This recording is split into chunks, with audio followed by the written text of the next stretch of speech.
Uttar Pradesh metro rail corporation limited ने अपना notification जारी कर दिया था 3 मार्च की हम बात कर रहे हैं। 3 मार्च को नोटिफिकेशन जारी कर दिया था। अगर आप ध्यान से देखें 11 तारीख से ये आपके फॉर्म भरे जाने लगे थे और यहाँ पर 2 तारीख इसकी लास्ट डेट है, यानी 2 अप्रैल इसकी लास्ट डेट है फॉर्म फिल करने की। अगर आपके किसी दोस्त की क्वालिफिकेशन है इलेक्ट्रॉनिक्स एंड कम्युनिकेशन या फिर इलेक्ट्रॉनिक्स से जुड़ी हुई, ठीक है, सिग्नल एंड टेलीकॉम से जुड़ा हुआ है, तो आप उसे ये फॉर्म भरने के लिए सजेस्ट कर सकते हैं। अगर आप यहाँ पर ध्यान से देखें तो क्वालिफिकेशन क्या चाहिए, आइए उसके बारे में बात कर लेते हैं और कौन कौन सी पोस्ट हैं। सो बेसिकली जिस व्यक्ति ने बीटेक कर रखा है, ठीक है, इलेक्ट्रॉनिक्स एंड कम्युनिकेशन से, और वो अनरिजर्व्ड या ओबीसी कैटेगरी से 60% मार्क्स लेके बैठा हुआ है, वो इन फॉर्म को भर सकता है। अगर वो एससी कैटेगरी से है तो 50% मार्क्स की यहाँ पर ज़रूरत पड़ेगी बेसिकली, अगर आप नोटिस करें तो, ठीक है। और यहाँ पर आपका, अगर आप एज ध्यान से देखें तो 21 से 28 की एज होनी चाहिए आपकी, जो कि कैलकुलेट करी जाएगी किससे, 1 मार्च से, ठीक है। और अब यहाँ पर नेक्स्ट एक चीज़ और देखते हैं कि यहाँ पर पैसा कितना है। पैसा आप अगर अमाउंट देखें तो काफ़ी अच्छा अमाउंट यहाँ पर मिल रहा है, क्योंकि 50,000 रुपये बेसिक पे यहाँ पर दिखा रहा है। बट ये बॉन्ड किया जाएगा और इसकी पोस्ट भी बहुत कम है। अगर आप नोटिस करें तो केवल 6 पोस्ट हैं। ज़्यादा पोस्ट कौन सी है, ये 186 पोस्ट अगर आप ध्यान से देखें तो ये काफ़ी अच्छी हैं। अमाउंट ऑफ मनी बेसिक काफ़ी आपका ठीक है, लेकिन आपको तैयारी अगर आपकी पहले से, तभी फॉर्म को भरने का फ़ायदा है, बिकॉज इसकी डेट बहुत ही नियर बाय है।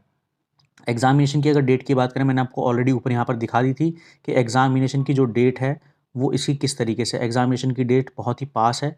सो अगर आपकी तैयारी नहीं है तो आप फॉर्म भरने का फ़ायदा नहीं है, क्योंकि 17 तारीख इसकी एग्ज़ामिनेशन की डेट टेंटेटिव इन्होंने ऑलरेडी लिखा हुआ है। सो अप्रैल में ही है, पास में एग्ज़ामिनेशन है।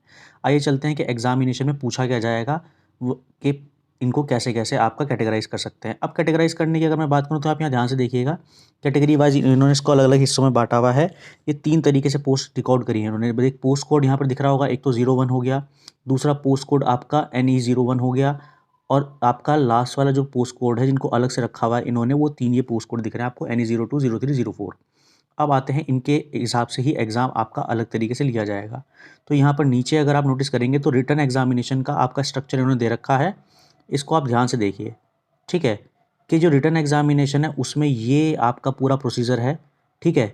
इसमें आपका 140 क्वेश्चन आएँगे, जो आपका मैंने ऊपर वाली 2 बड़ी पोस्ट आपको दिखाई थी, जो कि अच्छा खासा पैकेज ले रही थी, उनके 140 क्वेश्चन होंगे।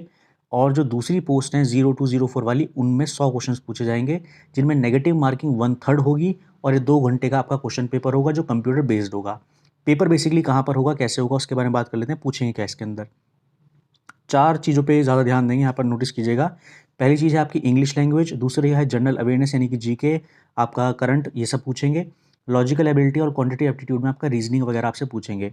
और last and the most important one is कि आपको अपने जो डिसिप्लिन है, जिसकी बात हम कर रहे हैं इलेक्ट्रॉनिक्स एंड कम्युनिकेशन, उसकी नॉलेज होनी चाहिए। अब इन्होंने डिस्ट्रीब्यूशन कैसा कर रखा होगा वो बात की बात है, और अगर ये पेपर आप क्लियर कर लेते हैं तो फिर आपका साइकोमेट्रिक यानी कि आपका एग्जामिनेशन, डॉक्यूमेंट वेरिफिकेशन, मेडिकल वगैरह वो सब कराया जाएगा।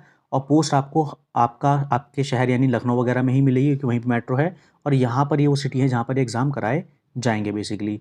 सो ये सारी थी इन्फॉर्मेशन जुड़ी हुई किससे, जिसकी हम बात कर रहे थे अभी, लखनऊ मेट्रो का जो आपका नोटिफिकेशन आया है। इसमें एक बात और भी है कि बॉन्ड भी भरवाएंगे आपसे, तो उसका ध्यान रखिएगा। Thank you very much, have a great time.